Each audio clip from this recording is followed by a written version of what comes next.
अस्सलाम वालेकुम जी।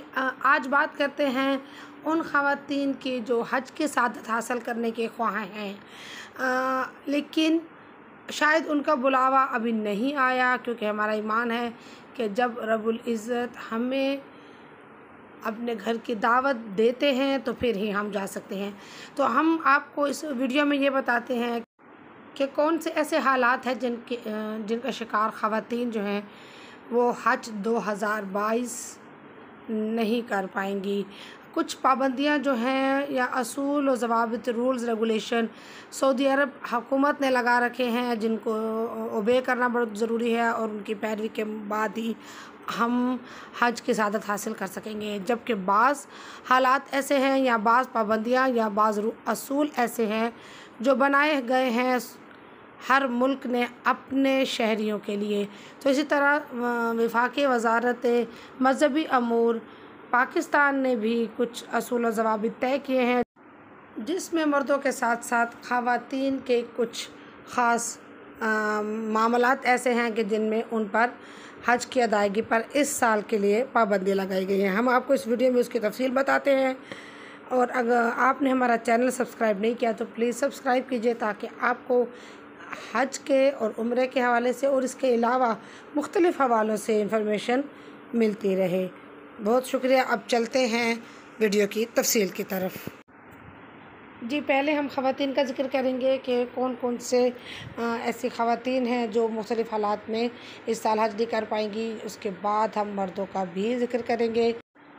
ऐसी ख़वातीन जो कि प्रेग्नेंट यानी हामिला हैं, लेकिन उनका हमल 5 माह से ज़्यादा का ना हो। जिन ख़वातीन का हमल 5 माह से ज़्यादा हो हज रवानगी के वक्त, उन पर हज के लिए सफ़र करने पर पाबंदी लगाई गई है।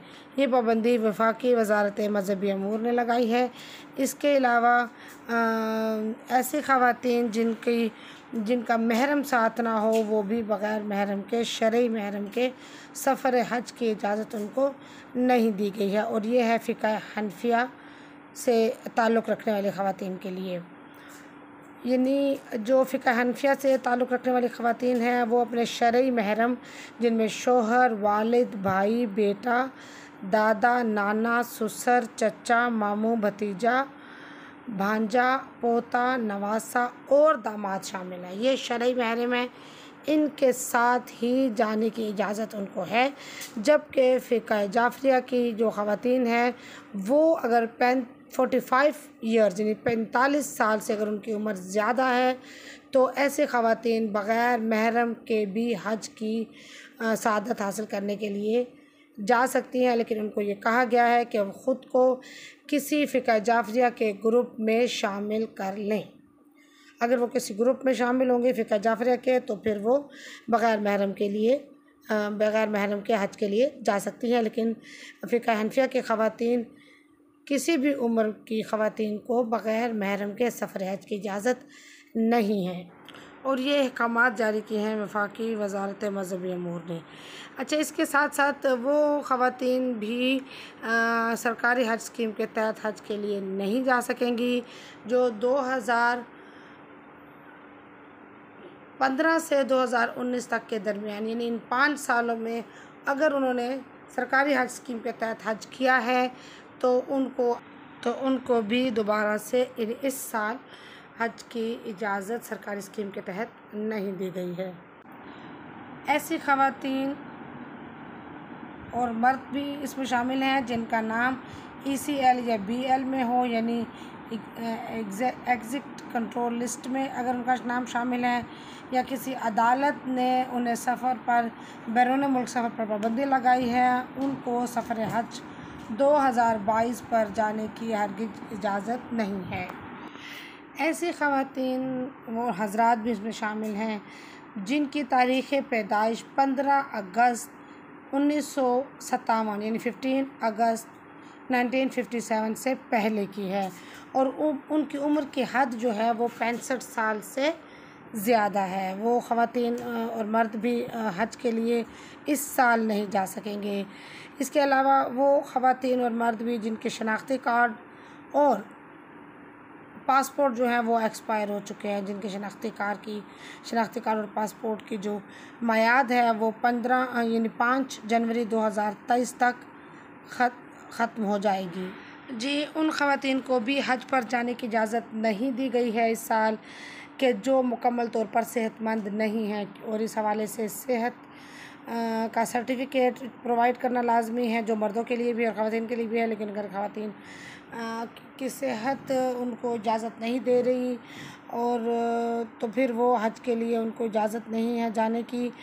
इस हवाले से वफाकी मजहबी अमूर ने क्लियर कट कहा है, बल्कि लिखा है अपनी वेबसाइट पर, कि अगर इस मामले में सेहत सर्टिफिकेट के मामले में किसी किस्म की भी गलत बयानी करने की कोशिश की तो उनके ख़िलाफ़ कार्रवाई की जाएगी, और रवानगी के वक्त भी अगर इस किस्म के मामलात सामने आ गए तो उनको रोक लिया जाएगा, जबकि सऊदी अरब पहुंचने के बाद भी उन्हें एयरपोर्ट से वापस कर दिया जाएगा।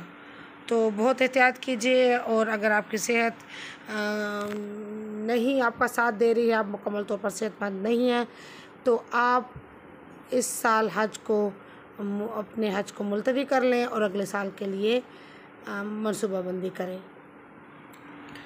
जबकि ऐसे ख़वातीन और हज़रात भी हज की सआदत हासिल कर नहीं पाएंगे कि जिन्होंने वो 10 में से कोई एक वैक्सीन नहीं लगाई है, कि जो कि सऊदी अरब को काबिल कबूल है। 10 वैक्सीन्स कौन सी हैं, जिनमें से बूस्टर या दीगर जो हैं लगाना वैक्सीन ज़रूरी है कोविड के हवाले से, उसकी तफसील हमने वीडियो में बता दी है, जिसका इंदराज आपने रजिस्ट्रेशन में कर दिया होगा।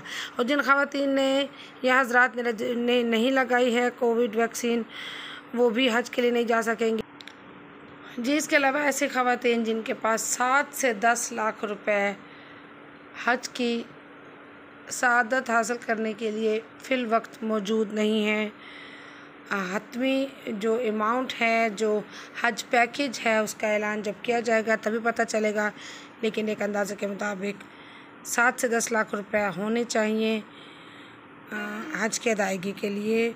हज पैकेज में तफसील बताने से कबल हम आपको ये वाज़िया करते चलें कि ये सारी की सारी इन्फॉर्मेशन हमने हासिल की है वफाकी वज़ारत मज़हबी अमूर की वेबसाइट पर, जो उन्होंने रजिस्ट्रेशन के मामलात में और उससे रिलेटेड हज से रिलेटेड तमाम मामलात की तफसील जो है बिल्कुल वाज़िया करके बताई है। तो उससे हमने ये इन्फॉर्मेशन हासिल की है और बिल्कुल मुस्तनद है, इसमें किसी किस्म की गलत या फ़र्ज़ी इन्फॉर्मेशन नहीं है।